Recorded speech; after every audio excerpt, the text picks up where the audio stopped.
The day of Jehovah. What will it mean for you? Well, you might be inclined to say it won't mean anything for me because I don't believe in Jehovah. But that's not how it works. There was once a powerful ruler, a Pharaoh, who didn't believe in Jehovah. Moses went to him with God's message, "Let my people go." And he said, "I don't know Jehovah. And furthermore, I'm not letting Israel go." Well, he found out who Jehovah was, didn't he?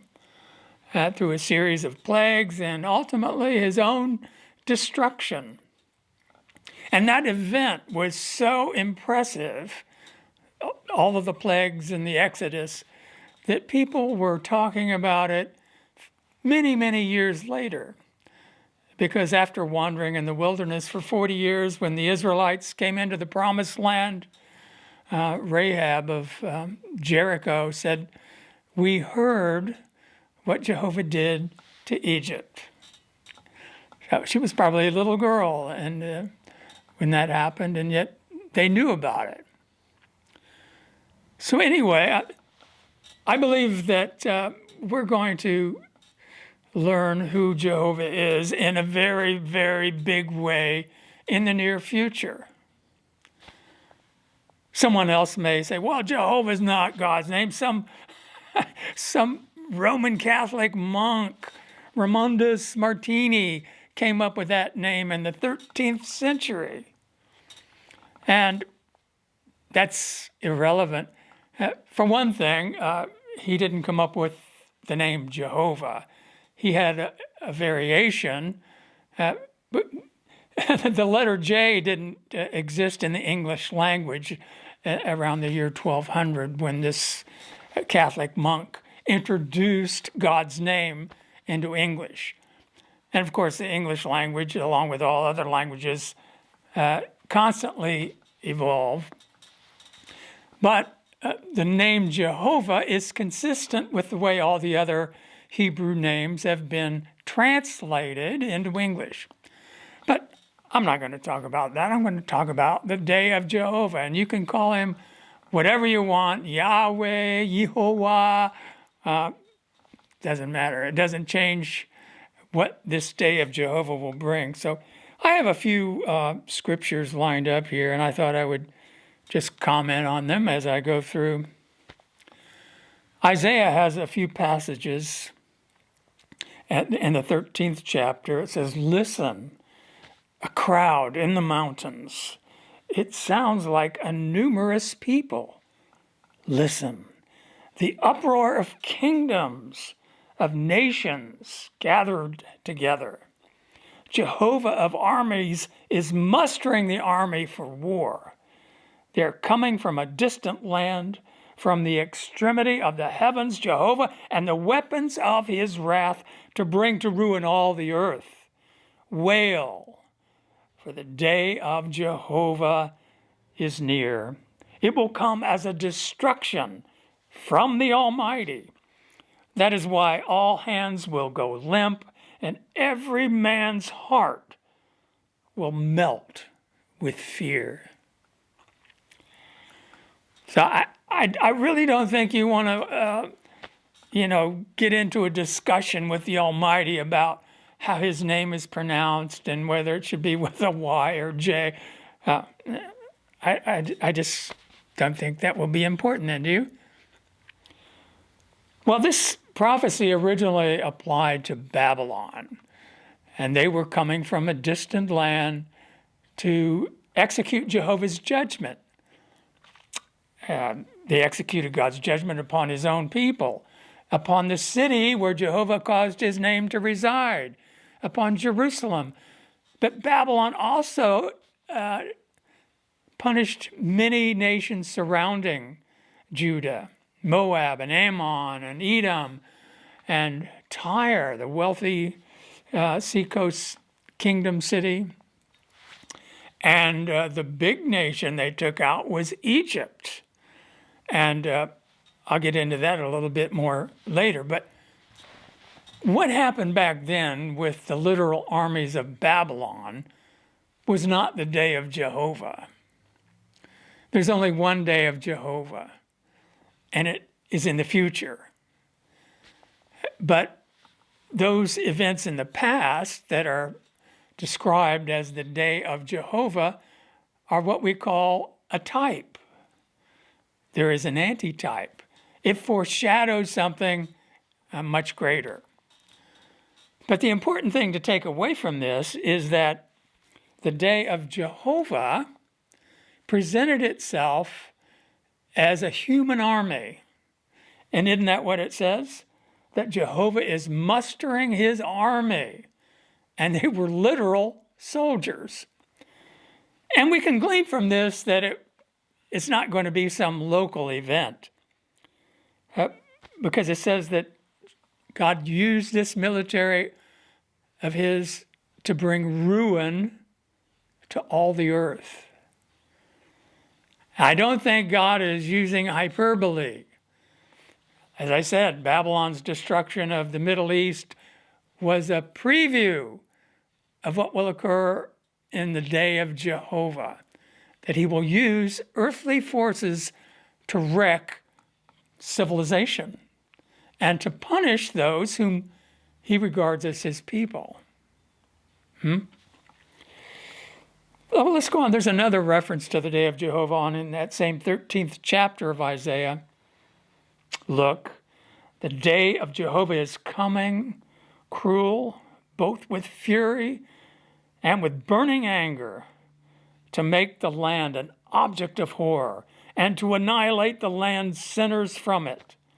For the stars of the heavens and their constellations will not give off their light, and the sun will be dark when it rises, and the moon will not shed its light.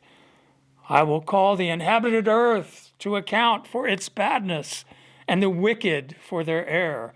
And I will put an end to the pride of the presumptuous, and I will humble the haughtiness of tyrants. So again, Jesus said that the conclusion of the system of things and the tribulation, he said the sun would not give its light, the moon will turn to blood, the stars will. Revelation says the same thing. So it's symbolizing the complete and utter overthrow of the present system. And there are men right now who are scheming to bring about that very thing.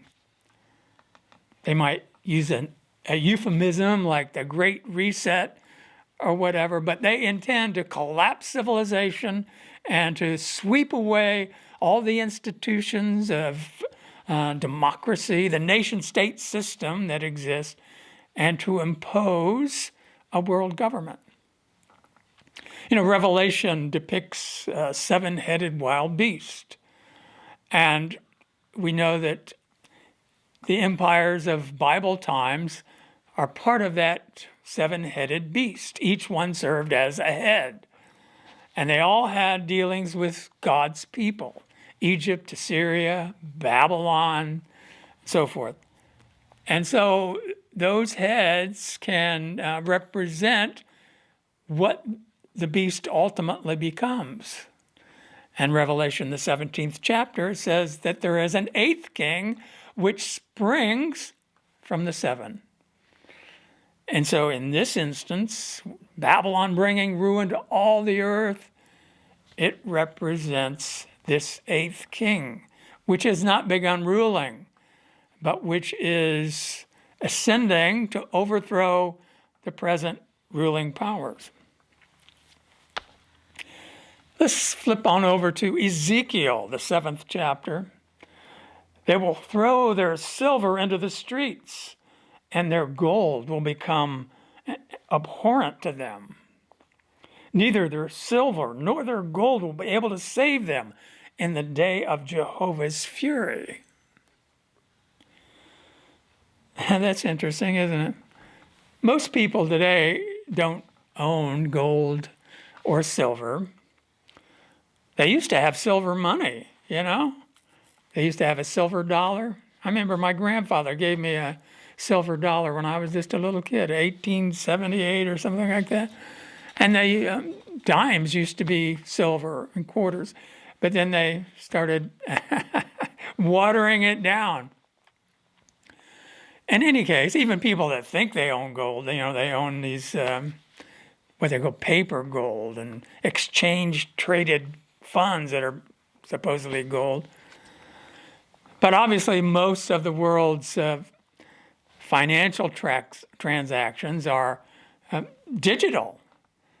And there's very little actual paper money in circulation. Most of it, I mean, I use a credit card or debit card all the time. I don't carry money around in my wallet, but I think that's the way most people do business now.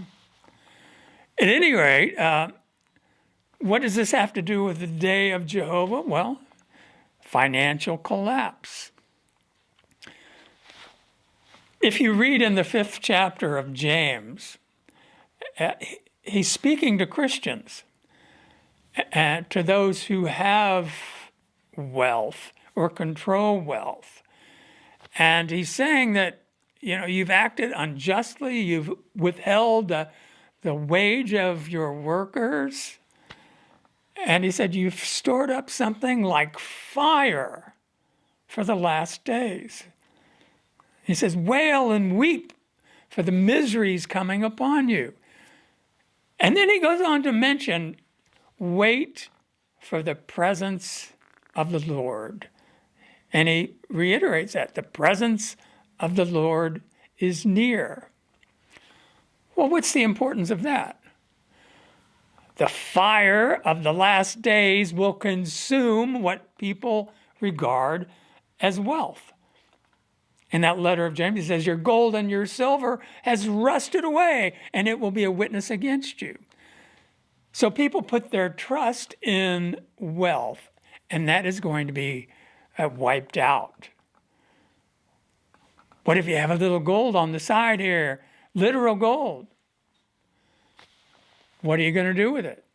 You'd probably be arrested if you try to exchange it. So Jehovah has a way of getting our attention. You won't be able to ignore the day of Jehovah. His military force is going to take everything. And then we'll find out who has faith and who doesn't, who's just pretending. So yeah, the financial system, I'm amazed that it has lasted as long as it has, because there's so much fraud and debt, and you know the wealth producing factor is the stock market, which depends upon lowered interest rates to accumulate more debt. A lot of the stock market wealth effect is borrowed money. The big gamblers on Wall Street and the City of London, they borrow trillions of dollars and only have a small percentage of capital, and they buy. And the whole system is supposedly prosperous because of this gigantic pyramid, this Ponzi, really. So, and it can go away like that. Everybody knows that. Everybody knows that. And, you know, atmospheric conditions have to be just right to keep this house of cards from crashing. And, you know, all the computers, you know, factor in all these various things. Well, how can you factor in the day of Jehovah? He's coming from far away, it says. So what happens when the missiles start flying? The house of cards collapses. It'll be over. So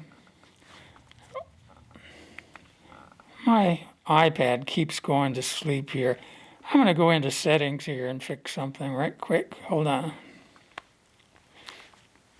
Are you still there? All right.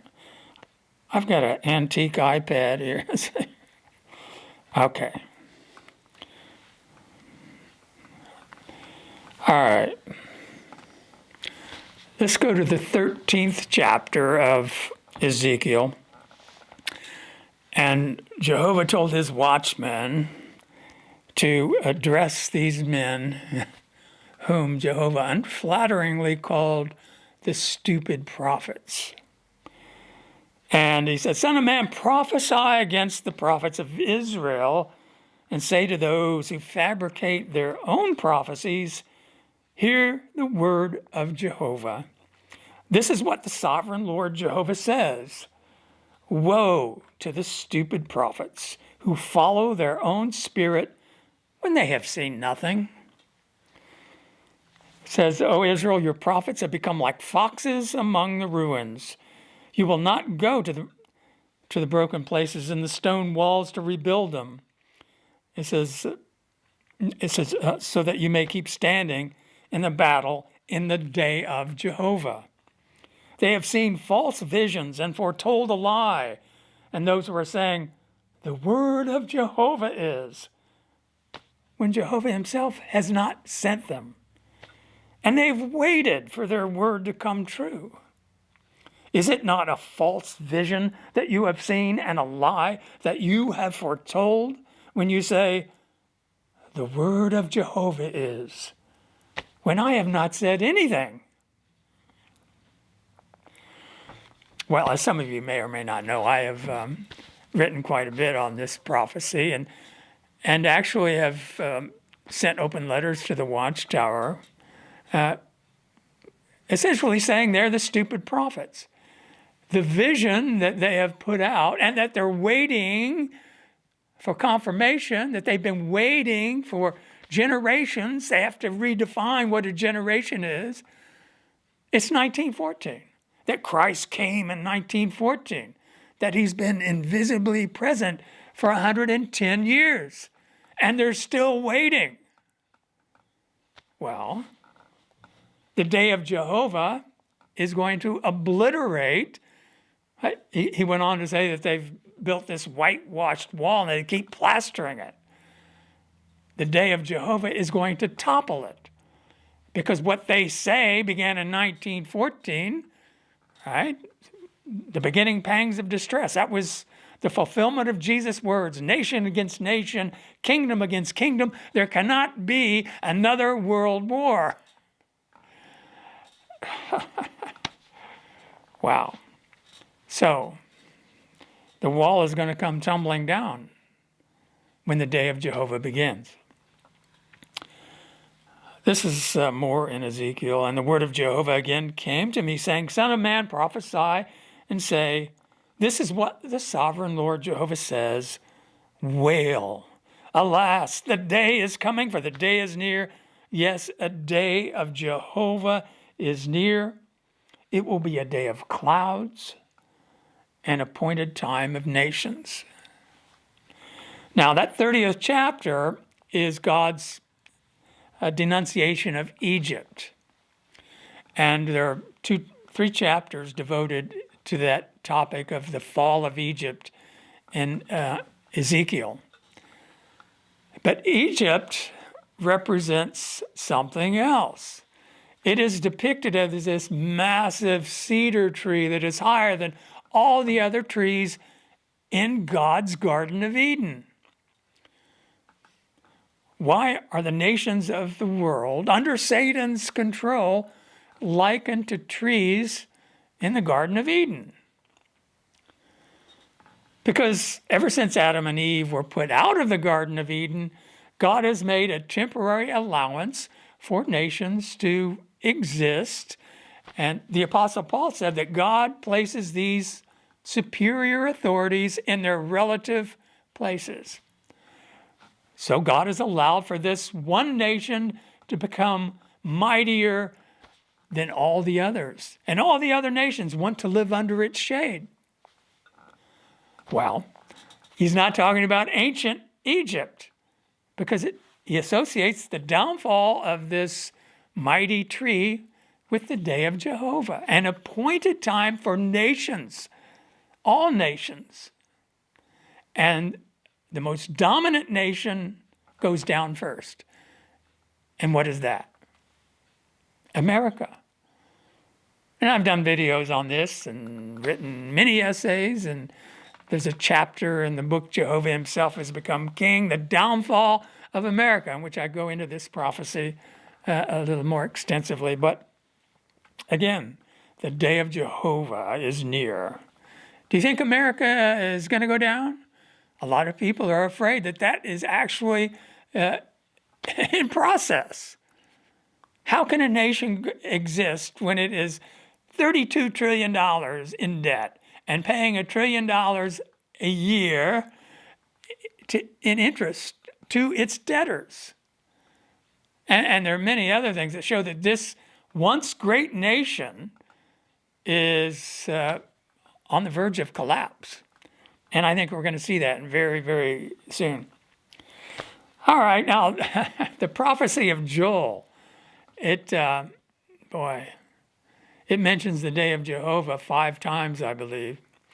And what's interesting about this, the watchtower now, it's unbelievable.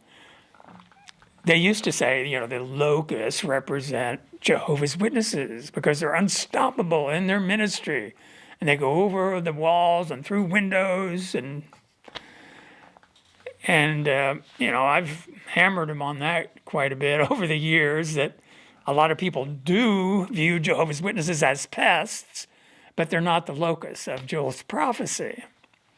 The locus of Joel's prophecy is his military force, just like he said of the Babylonians in the 13th chapter of Isaiah.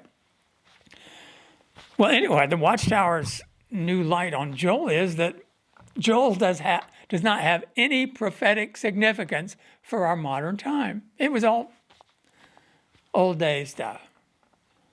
And even though it mentions the day of Jehovah 5 times, and it clearly shows that the culmination is Armageddon. So it is very much relevant. For example, in the first chapter, woe because of the day, for the day of Jehovah is near, and it will come like a destruction from the Almighty. That's exactly what it said in the 13th chapter of Isaiah, didn't it? And then he says, has not food been taken from before our very eyes, and rejoicing and joy from the house of our God? Bethel means house of God, right? Yeah. The seeds have shriveled under their shovels. Storehouses are desolate. Granaries have been torn down, for the grain is dried up. Even the livestock groan. The herds of cattle wander in confusion, for they have no pasture. And the flocks of sheep bear the punishment. To you, O Jehovah, I will call, for fire has devoured the pastures of the wilderness, and a flame has consumed all the trees of the field.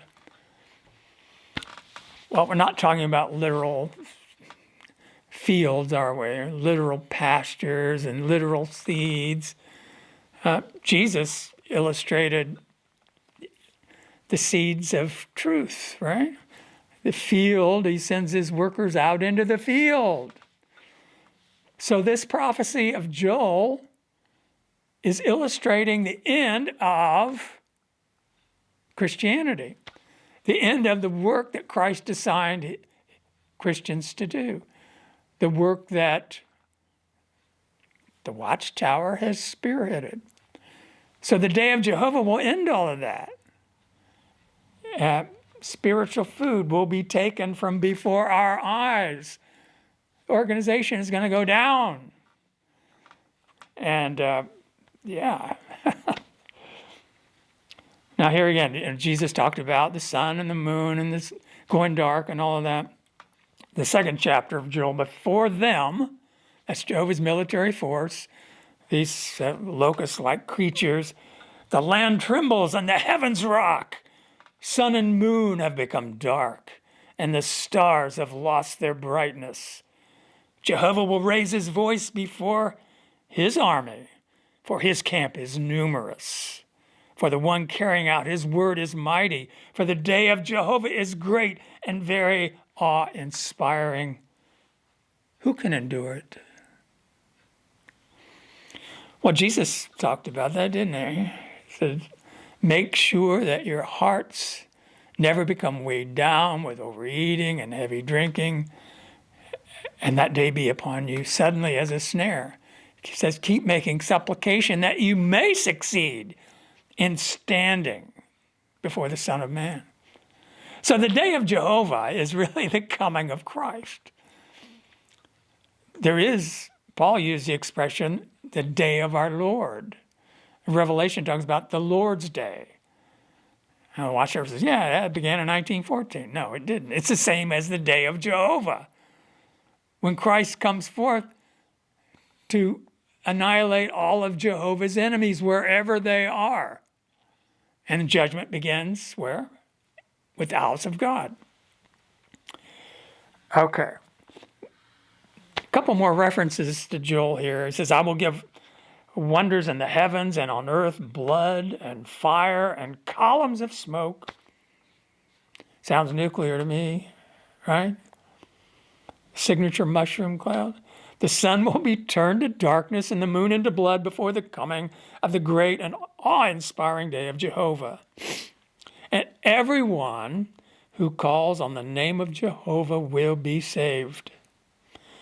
For on Mount Zion and in Jerusalem there will be those who escape, just as Jehovah has said, the survivors whom Jehovah calls.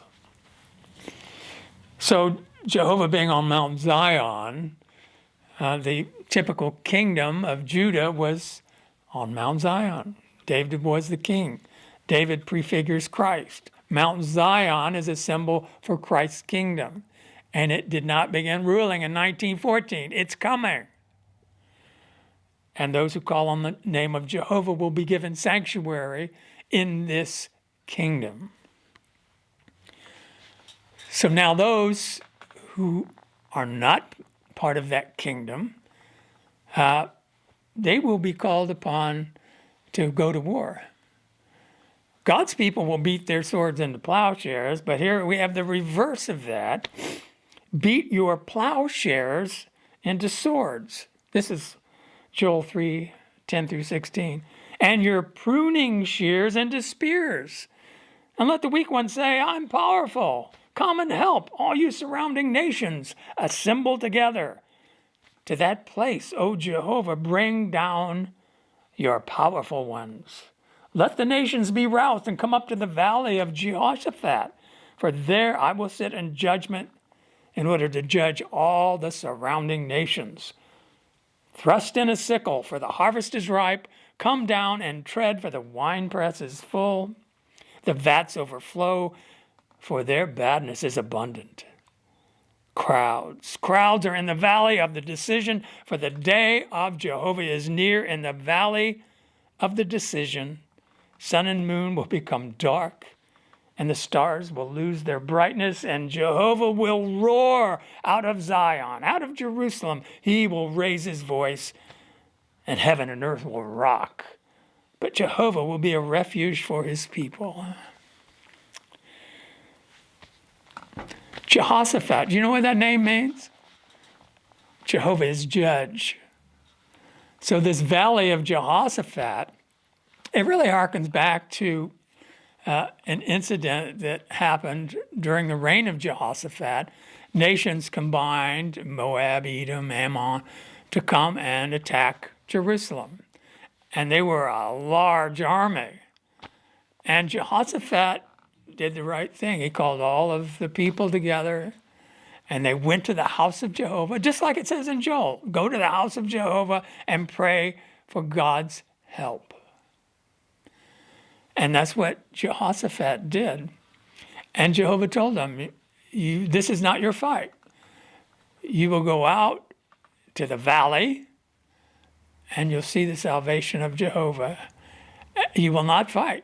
And the priests were singing and praising Jehovah, and they went out, and Jehovah caused all of these mighty soldiers with swords and spears to turn and fight each other. And they slaughtered each other. And it says not one man survived.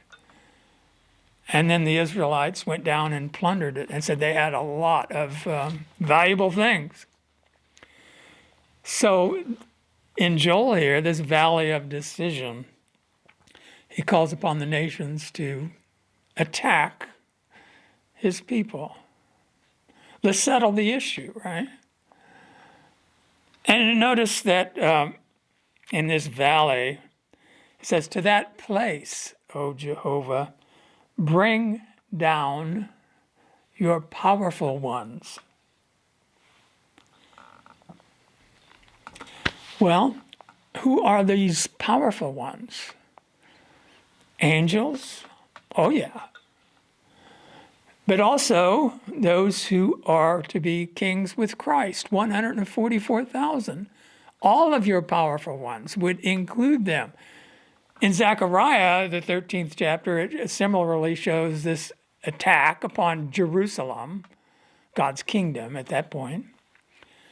And he says, all of your holy ones will be with you, with Jehovah, all of your holy ones, all 144,000. Standing on Mount Zion, like it says in the 14th chapter of Revelation. Excuse me. So how do they get there?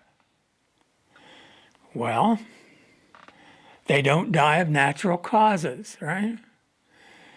Jesus said during the conclusion that you will stand before governors and kings, not to start a Bible study with them, to give them a witness. And what's the witness? That Christ is ruling, that they have actually seen Christ. And Jesus stood before governors and kings, Pontius Pilate and King Herod, and they condemned him to death. Paul stood before the Caesar, and he was put to death. So when these chosen ones stand before governors and kings, they will be condemned to death. And at that point, they will be sealed as the sons of God and ruling in God's kingdom, even though they're in the flesh. So an attack upon them is an attack upon God's kingdom and an attack upon Jesus himself, because he said, whatever you do to the least of these, my brothers, you do it to me.